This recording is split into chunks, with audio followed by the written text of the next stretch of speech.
বন্ধুরা, খুবই মর্মাহত আজকে ইলিয়াসকে দেখেছি।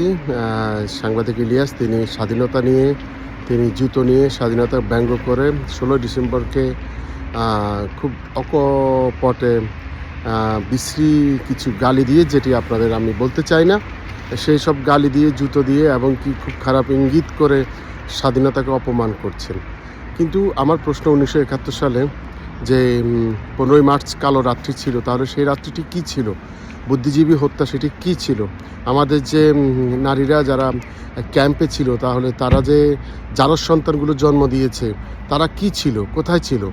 আমার তো মাঝে মাঝে মনে হয় যে এই মানুষগুলো রাজনৈতিক প্রতিহিংসায় অন্ধ হয়ে গেছে।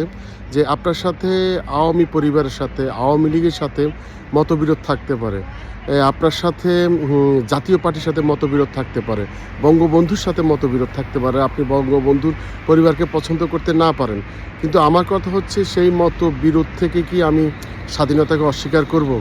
যারা যুদ্ধ অপরাধী ছিলেন এবং যারা কয়েকদিন আগেও আমি বলেছিলাম যে যারা মুক্তিযুদ্ধে অংশগ্রহণ করেননি, তাদের মধ্যে উল্লেখযোগ্য দল ছিল জামায়াত ইসলামী, জামাতে নিজামী, এই ধরনের দলগুলো ছিল। এবং ন্যাপের এক অংশও কিন্তু মুসলিম লীগ এবং মাওলানা ভাসানীর এক অংশও কিন্তু তারা মুক্তিযুদ্ধে অংশগ্রহণ করেননি।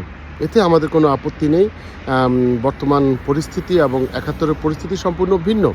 বর্তমান যে রাজনৈতিক ব্যক্তিত্ব আর 71-এর রাজনৈতিক ব্যক্তিত্ব সম্পূর্ণ ভিন্ন। নতুন প্রজন্ম তৈরি হয়েছে।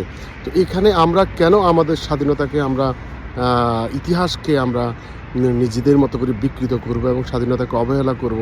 একটি তরুণ প্রজন্মকে আমরা অবহেলিত করে তুলব, পাকিস্তানের ঝান্ডা কাঁধে নিয়ে দৌড়ব? এটি আমি খুবই প্রতিবাদ জানাই এবং খুবই মর্মাহত। আমি ইলিয়াস ভাইকে অনুরোধ করব যে এই ধরনের লাইভ এবং ভিউ কামানোর জন্য, টাকা কামানোর জন্য, এই ধরনের কন্টেন্ট তৈরি না করার জন্য, এবং আপনাদেরকে নিজেদেরকে উন্মাদ প্রমাণ করবেন না। ধন্যবাদ, ভালো থাকবেন।